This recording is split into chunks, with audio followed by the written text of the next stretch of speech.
what is said over here is that an unlimited liability partnership firm can be converted into a limited liability partnership firm. A private limited company can be converted into LLP, and unlisted public company can also be converted into LLP. This is possible. Okay. तो इसके लिए अलग अलग आपको schedule दिया हुआ है. ये सेकंड शेड्यूल में है, ये थर्ड शेड्यूल है और ये फोर्थ शेड्यूल है.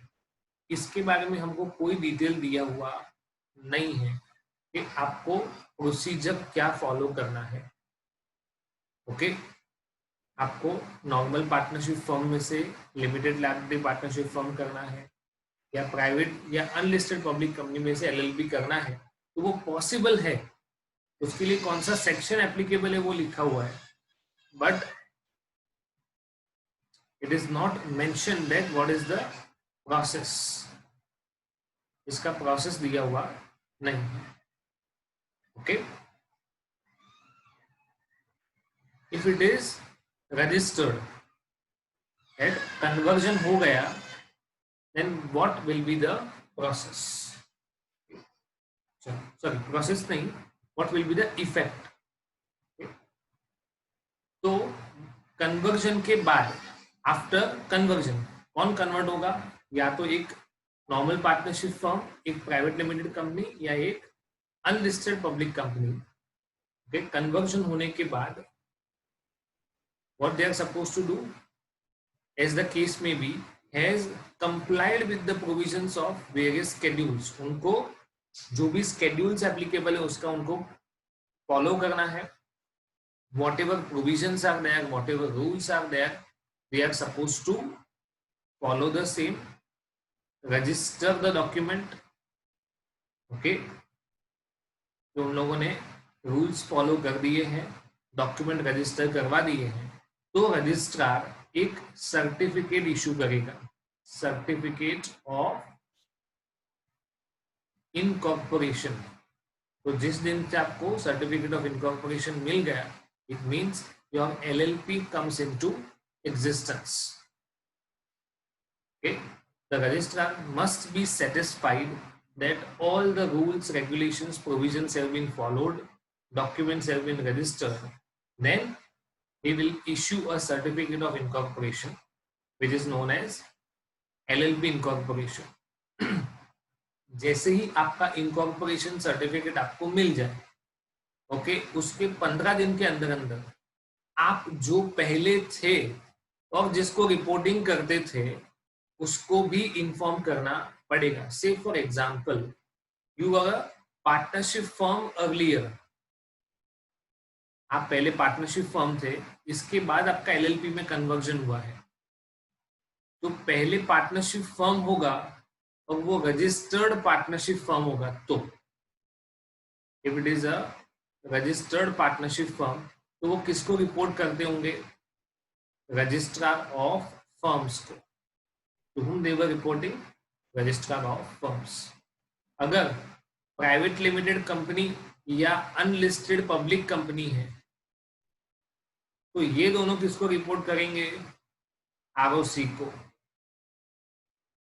इनका रिपोर्टिंग अथॉरिटी होता है रजिस्ट्रार ऑफ फर्म, इनका रिपोर्टिंग होता है रजिस्ट्रार ऑफ कंपनी. तो आपको 15 दिन के अंदर अंदर, जिस दिन आपका इनकॉर्पोरेशन हो उसके 15 डेज के अंदर अंदर आपको पुराना जो रजिस्ट्रार ऑफ फर्म है या ROC है उसको बताना पड़ेगा कि अब हमारा कन्वर्जन हो चुका है. We are now converted from a particular entity to a different type of entity. Okay? और ये नई LLP का नाम क्या है, उसका एड्रेस क्या है, उसमें कौन पार्टनर है, ये सारा डिटेल आपको उसमें देना है, बेसिक डिटेल्स. ओके. तो पहला था कि रजिस्ट्रार कब आपको LLP का इनकॉर्पोरेशन सर्टिफिकेट देगा? जब आपने सारे प्रोविजंस फॉलो किए होंगे, तब डॉक्यूमेंट्स को रजिस्टर किया होगा. तब जैसे ही आपका इनकॉर्पोरेशन सर्टिफिकेट आ जाए, उसके 15 डेज के अंदर अंदर आपको प्रीवियस रिपोर्टिंग अथॉरिटी को आपको बताना है। प्रीवियस रिपोर्टिंग अथॉरिटी मतलब पार्टनरशिप फर्म के केस में रजिस्ट्रार ऑफ फर्म्स, और इन दोनों केसेस में आरओसी को बताना पड़ेगा।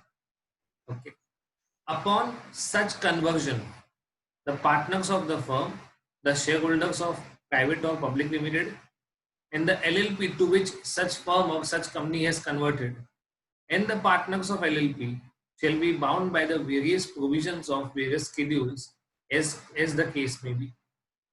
Obvious चीज है, कन्वर्जन हो गया तो कन्वर्जन के बाद जो नया एंटिटी बनेगा दैट इज LLP, और उसमें जो भी पार्टनर्स बनेंगे इन सबको, अभी इसमें LLP में पार्टनर कौन बनेगा, पुराने फर्म में जो पार्टनर थे वो नई फर्म में पार्टनर बनेंगे, और पुरानी कंपनी में जो मेंबर्स थे जिसको हम शेयर होल्डर्स बोलते हैं नॉर्मली, तो वो भी क्या बनेंगे, partners.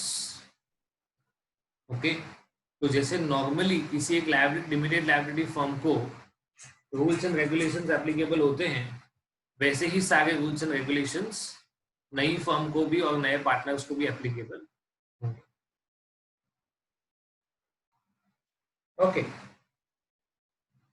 so now a newly incorporated LLP will be bound by all the provisions, and the partners will also be bound by all the provisions. Upon such conversion, on and from the date of certificate of registration, the effect of conversion shall be such as specified in various schedules. आपको effect of registration यहाँ पे दिया हुआ है। Okay, moving forward. सबसे पहला, there shall be an LLP by the name specified in the certificate, means from that date a new LLP will come into existence, वो तो बात obvious है। अब पुराने फर्म, प्राइवेट लिमिटेड या अनलिस्टेड पब्लिक कंपनी की जितनी भी असेट्स थी, जितनी भी लायबिलिटीज थी, rights, interest, privilege, whatever was there in the old firm or private limited company or unlisted company would now belong to limited liability partnership firm। सारी चीजें अब किसकी हो जाएंगी, लिमिटेड लायबिलिटी पार्टनरशिप फर्म की। ओके ओके, दूसरा क्या effect होगा, द फर्म और the company as the case में be shall be deemed to be dissolved। पुराना फर्म या पार्टनरशिप प्राइवेट लिमिटेड कंपनी है, उसका डिसोल्यूशन हो जाएगा, and they will be removed from the records of registrar of firms. उनको रजिस्ट्रार ऑफ फर्म्स के या registrar of company, partnership firm होगा तो ROF के रिकॉर्ड्स में से, और ये दोनों होंगे तो ROC के रिकॉर्ड में से उसको रिमूव कर देंगे।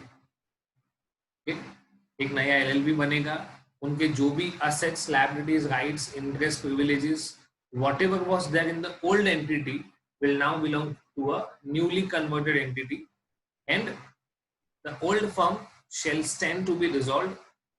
उनका नाम रिस्पेक्टिव जगह से रिमूव कर दिया जाए। ओके, फॉरेन LLP का क्या कॉन्सेप्ट है कि अगर कोई फॉरेन में इनकॉर्पोरेटेड LLP है, जैसे हम ऐसा बोल सकते हैं कि यूके में इनकॉर्पोरेटेड है, अगर उनको इंडिया में बिजनेस करना है, so they can do by following the provisions made by central government. Central government जो भी प्रोविजंस बनाएगा उसको फॉलो करो, और आप इंडिया में अपना ब्रांच या अपना कोई भी प्लेस ऑफ बिजनेस स्टार्ट कर सकते हैं। Next point, winding up and dissolution. It can be voluntary or it can be by tribunal। by tribunal होगा तो ये कंपलसरी हो जाएगा। Okay,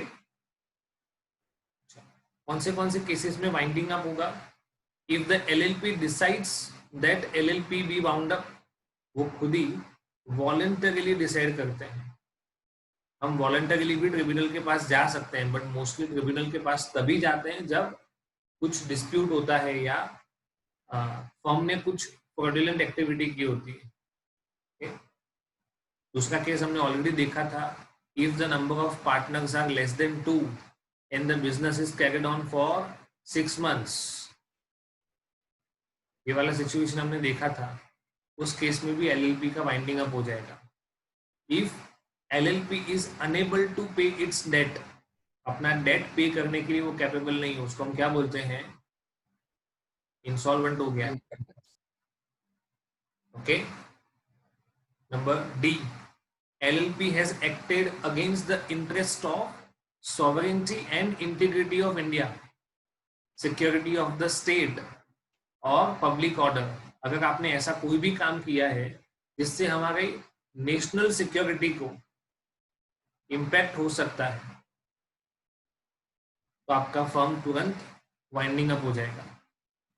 next is, if the LLP has made a default in filing the statement with the registrar, कौन सा statement, statement of account, दूसरा है solvency का स्टेटमेंट और एनुअल रिटर्न। कितने दिन में भरना होता है ये, 60 डेज के अंदर अंदर, आज सुबह ही देखा था हमने। और अगर 5 कंसेक्यूटिव ईयर्स तक आपने ये फाइलिंग नहीं किया, आपने ROC को ये डॉक्यूमेंट नहीं दिए, कितने साल तक, 5, फिर इसके साथ एक और वर्ड लिखा हुआ है कंसेक्यूटिव, कंटिन्यूअस 5 ईयर्स तक,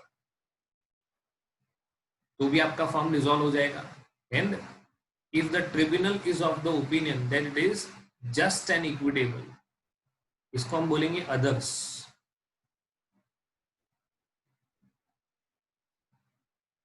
ये 5 स्पेसिफिक रीजन है। ओके, और उसके बाद वाला जो है वो अदर्स है, मतलब इसमें से कोई भी नहीं हुआ, फिर भी ट्रिब्यूनल को ऐसा लगता है कि नहीं इसका वाइंडिंग अप करना ही पड़ेगा, तो ट्रिब्यूनल उनको एक अपॉर्चुनिटी देगा, जिसको OOBH, opportunity of being heard, क्या बोलते हैं, अपॉर्चुनिटी ऑफ बीइंग हर्ड। आपको अपनी बात रखने का मौका दिया जाएगा, और उसके बाद भी अगर ट्रिब्यूनल कौन सा, NCLT, national company law tribunal, it is just like a court. Okay, इसका गुजरात में ऑफिस अहमदाबाद में है, in the state of Gujarat, it is having office in the city of Ahmedabad, national company law tribunal. Hopefully आपको जाने का मौका मिलेगा ड्यूरिंग योर CA जर्नी। वहां पे नॉर्मली जैसे कोर्ट में आर्ग्यूमेंट होते हैं वैसा ही होता है, और मूवी में दिखाते हैं वैसा नहीं, थोड़ा practical. Okay, rules for winding up and dissolution. अगर आपको वाइंडिंग अप करना है, then you have to follow the rules that are framed by central government. वो यहाँ पे दिया हुआ नहीं है, आपको सिर्फ सर्कमस्टेंसेस दिए हुए हैं कि कौन से केसेस में आपका बिजनेस वाइंड अप हो जाएगा। ओके, मिसलेनियस प्रोविजंस, इसका ज्यादा कोई इंपॉर्टेंस नहीं है। Okay, but still they have given in the syllabus, so we'll discuss the same। अगर कोई भी पार्टनर चाहे तो फर्म को अदर देन कैपिटल के अलावा भी, जिसको हम बोलते हैं लोन, वो दे सकता है। LLP में भी ये अलाउड है, but the only thing is कि इस लोन के रिलेशन में उसका ट्रीटमेंट थर्ड पार्टी जैसा ही होगा, मतलब ये पार्टनर्स लोन नहीं है, ये थर्ड पार्टीज लोन है, ऐसा ही ट्रीट किया जाएगा। Okay, so he will be treated as if he is not a partner, मतलब बोलेंगे third party. Okay, application of provisions of companies act, क्या LLP को कंपनीज एक्ट के प्रोविजन एप्लीकेबल होंगे? पॉसिबल है, it is possible. Government has the power, the central government में by notification in the official gazette, ये newspaper में आता रहता है काफी सारी बार, official gazette, they can make it possible that certain provisions with modification or as it is will be applicable to LLP। इसके provisions companies act 1956 which is now companies act 2013। तो इसके कुछ प्रोविजंस अगर वो एप्लीकेबल करवाना चाहते हैं तो वो पॉसिबल है।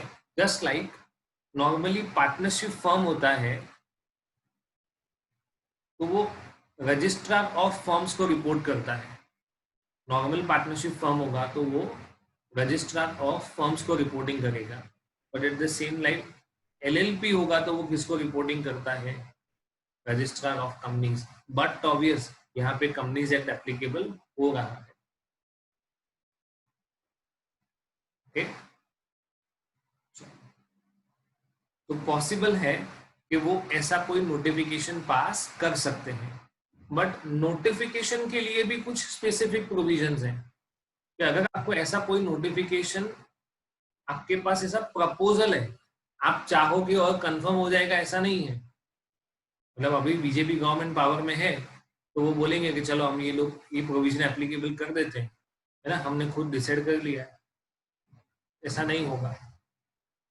ओके, वो जो भी नोटिफिकेशन इश्यू करना चाहते हैं उसका draft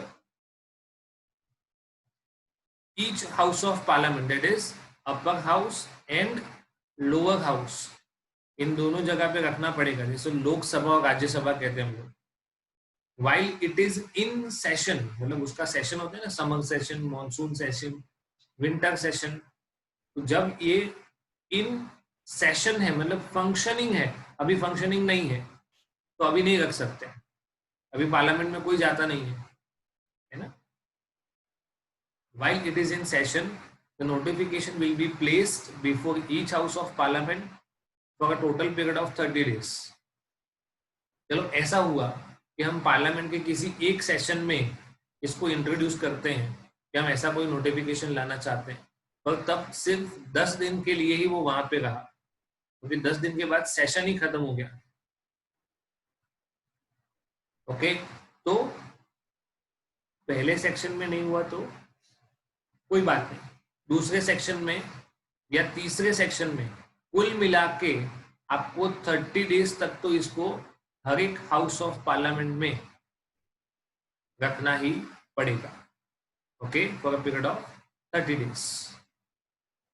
if before the expiry of session, कोई भी एक सेशन खत्म होने से पहले,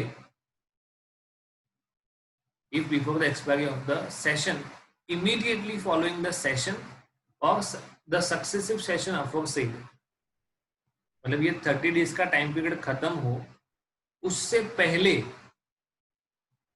हाउस ऑफ पार्लियामेंट इसको डिसअप्रूव करता है कि नहीं, ऐसा कोई नोटिफिकेशन हम लोग लाने नहीं देंगे। वोटिंग हुआ और वोटिंग अगेंस्ट में हुआ, लगभग सब लोगों ने मना बोल दिया कि ऐसा कोई नोटिफिकेशन की कोई जरूरत नहीं है, या तो वो ऐसा कहते हैं कि नोटिफिकेशन में एज सच प्रॉब्लम नहीं है पर इसको थोड़ा सा मॉडिफाई करना पड़ेगा। So with the intended modifications the notification shall be issued. Okay ना, देखो अगर वो डिसअप्रूव हो गया तो नोटिफिकेशन इश्यू नहीं होगा। मॉडिफाई करने के लिए बोला तो it should be issued only in such modified form, it should be issued in such modified. ये provision electronic filing of document से रिलेटेड है।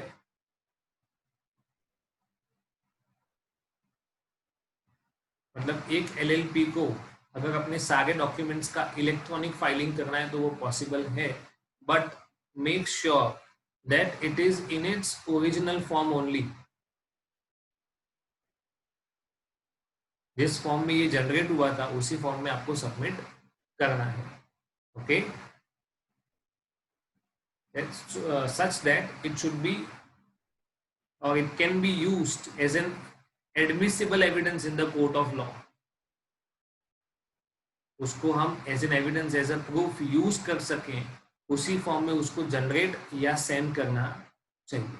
उसको बोला जाता है ट्रू कॉपी और extract from such document shall in any proceedings be admissible in evidence as of equal validity with the original document.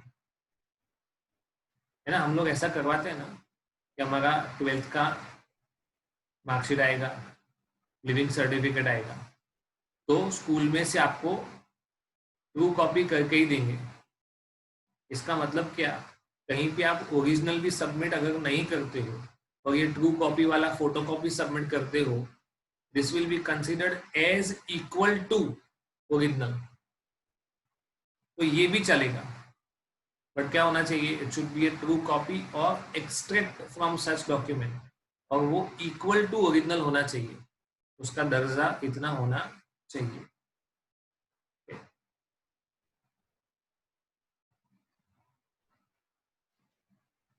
अगर कोई भी रजिस्ट्रार आपके सबमिट किए हुए डॉक्यूमेंट को डिजिटल सिग्नेचर के थ्रू अफिक्स करता है, मतलब किसी भी डॉक्यूमेंट में मुझे सिग्नेचर करना है तो दो पॉसिबिलिटी है, एक तो मुझे खुद मैन्युअली करना पड़ेगा या मैं इलेक्ट्रॉनिकली भी कर सकता हूँ।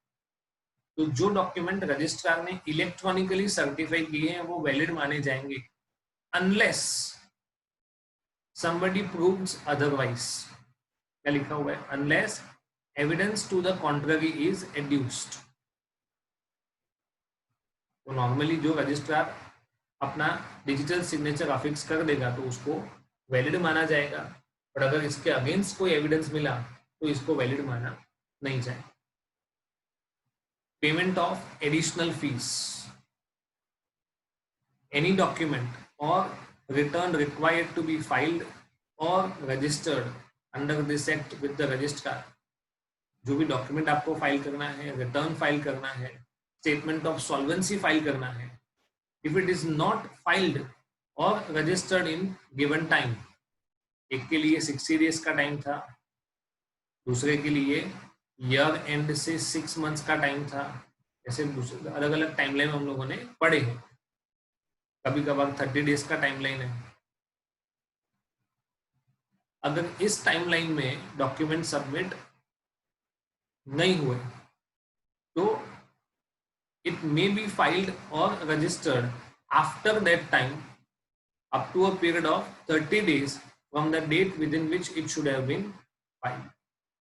मतलब 60 डेज खत्म होने के बाद और 300 डेज का टाइम मिलेगा जिसके अंदर आपको ये डॉक्यूमेंट को सबमिट करना है, और जितना डिले होगा उतना 100 रुपीज पर डे लगेगा। मतलब अगर मैंने 50 दिन डिले किया तो 15 2100 5000 रुपीज पेनल्टी पे करना पड़ेगा।